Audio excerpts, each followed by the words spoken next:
Yo guys, what is going on? I'm here with you today bringing you a Devout Cleric build.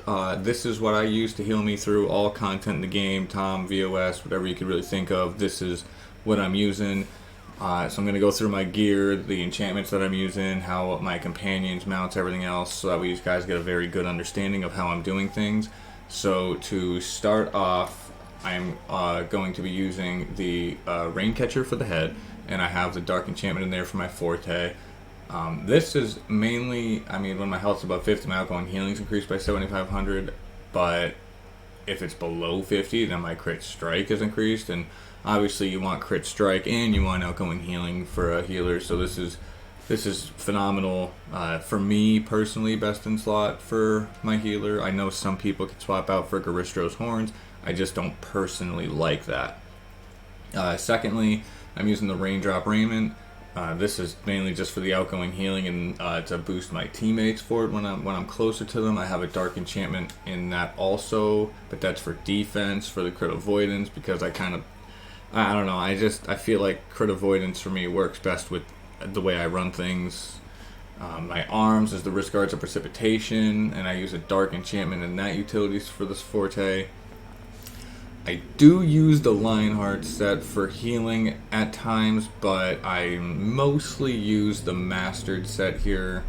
And then I have a Tenebrous, and I only have a Vorpal rank 9 right now because I don't know, I haven't really found the need to upgrade it. I could do everything perfectly with the rank 9. I don't even need anything else, and I could probably change it to another kind of weapon enchantment too, but right now the rank 9 Vorpal, it's giving me some extra bonuses anyway, so I'm getting a 1.5% at will, my crit strike and crit severity, so I'm pretty set on that, and I'm using the Tenebrious to kind of like proc that, and I'm using an Azure for the 300 crit strike on that.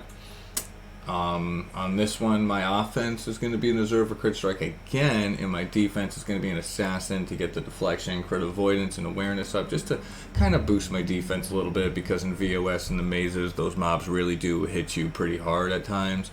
My boots are going to be the Midnight Whispers, and I'm using a Dark Enchantment in those.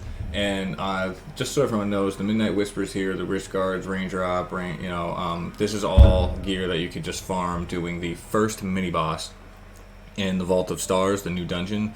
Well, not new anymore, we have a new module coming out, but this is all just for now what I'm doing. When the new module comes out, things may change, but I still believe that this whole setup will get you through whatever you need. But yeah, these are all just first mini-boss farm pieces. You just got to get luck with them, and they shouldn't take too long to get. Took me about I think 2 hours to get like all of it, so it's not too bad. It's all on your luck. I'm using the Howler's Blast Scepter, the Sparkling Fey Emblem, the Book of Violet Darkness, and the Staff of Flowers for my 4 artifacts. They do change out every now and then, and I never run the Tiamat set because my outgoing healing's already beyond what it needs to be right now without it, so I don't need the extra 5% or I'll be above 90. So that's kind of why I don't run it, and the star set kind of just gives me that extra boost in stats and item level. So I am using a Star Shard Choker. This time in the utility slot, I'm using the 5% movement speed with the Azure, and the offense is going to be the Assassins for the crit strike. Then in my right ring, I'll be using the Sky's Crowning Jewel for the crit severity and crit strike, and I'm using 2 Assassins in those. So this ring you get from the chest at the end of VOS, so you have to actually complete VOS for this one, and the left ring, the Living Silver Bloom, you have to complete the whole dungeon as well to get this ring too, and this is double Assassins for the crit strike. Twinkle of the Stars is the waist, and that's a Dark Enchantment for the fort, and my defense is Azure just to get some defense.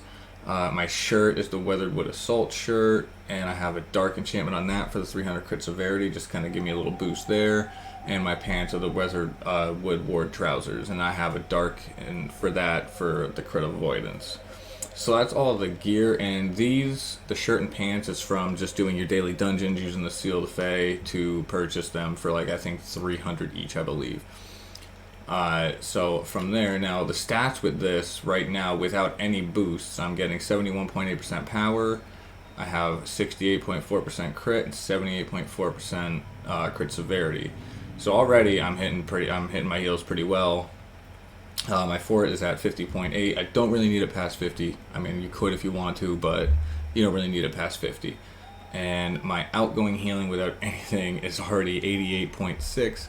Hence why I said you don't need the Tiamat set, because then it would give me an extra like 5%, I believe it was, and then I'd be over 90 and I would be wasting. So I just don't need it.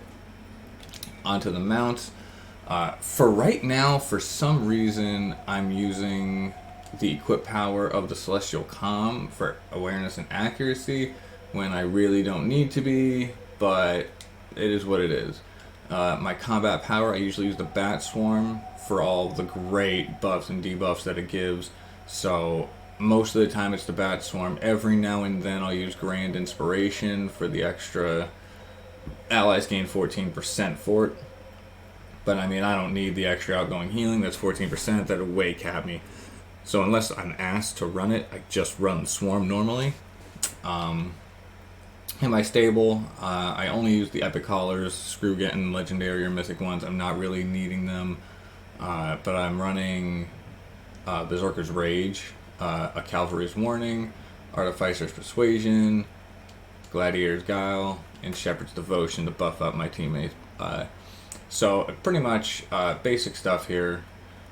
All these are pretty simple to find out and learn, or you could just do what you need. Like if you need an extra Berserker Rage, like go ahead and get an extra 2500 crit strike when you're 90% AP. But most of the time, if you're using your ult every time you get the chance, you're not going to have 90% AP all the time.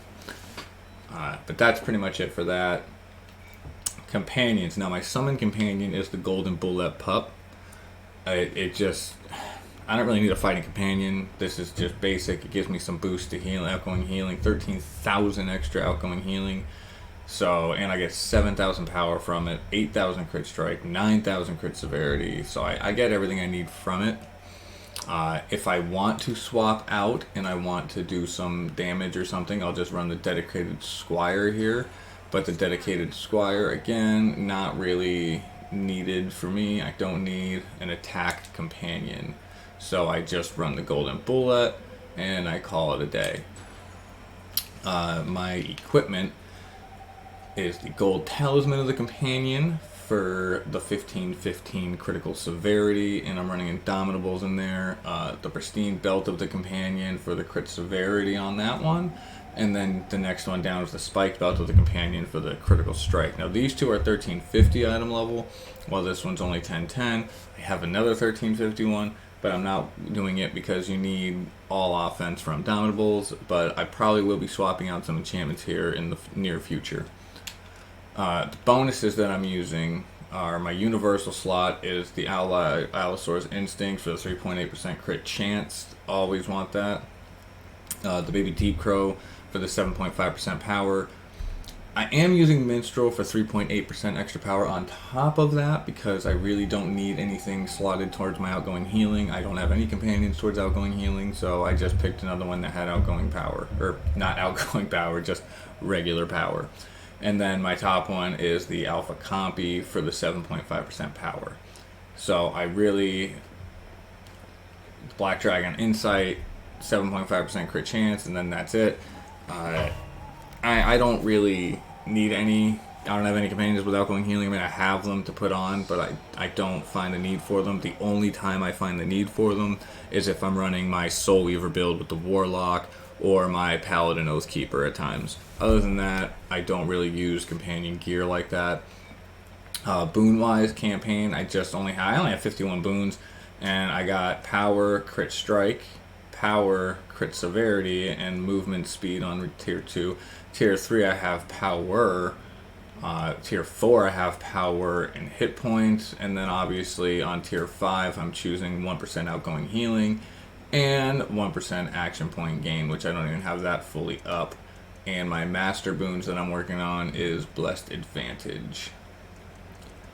Now my Guild Stronghold, I have the Power Boon for here. My defense is just a defense boon, which I will just swap to awareness real quick.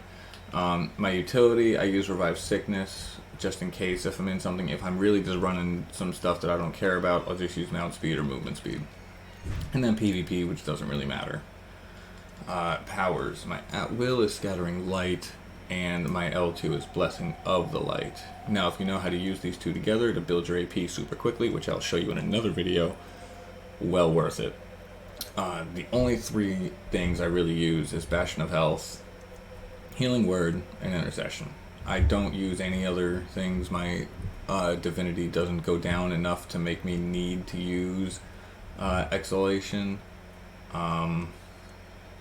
Or not Exhalation, Divine Glow for Divinity Regeneration. I don't need it. I literally just spam L2 for a while, pop off Healing Word, and then by the time my Healing Word runs out, I'm full Divinity again, and I can just do it again. So, perfect. Hallowed Ground is one of the main dailies I use. And, well, in VOS, I don't use this. I use Hallowed Ground for trials like Tom and stuff.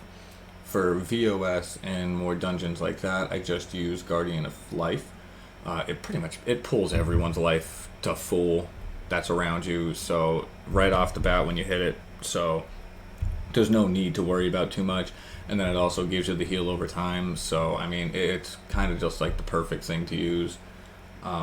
My class features, I use Hallowed Guide, so increase the healing by 5% when the target is within 15. So as long as you're close to your team, you're going to get 5% more healing, and you should always be pretty close to your team. You can swap that out for Desperate Prayers for your outgoing healing, up by 20% if your outgoing healing is lower. But again, don't really think it's needed, or you can just increase your maximum divinity. Now, Overflowing Spirit, when your divinity is full, your outgoing healing is increased by 25%. So the reason why I said that I just spam L2 and then use Healing Word is because by the time my divinity is full again, I still have Healing Word on them, and then I can use another one. So I'm always getting that outgoing healing 25% full the whole time. So that way I always have full outgoing healing, which I might swap Hallowed Guide depending out for Expanded Faith, but you know, there's a lot of options you could choose here, like you deal 5% more damage, but you don't really need to deal damage. My feats are Repeated Blessings, and then the second one, well, that extends your Healing Word. My second one is Battle Prayer. My third one is Blessed Armaments. My fourth one is Persistent Guardian for the Guardian of Life. And then, see, a lot of people don't choose this fifth one, but I chose Angel of Life, so that way if I hold in Divinity, I hold in Divinity gain, after so long, it'll let me cast healing abilities for free without using any Divinity up.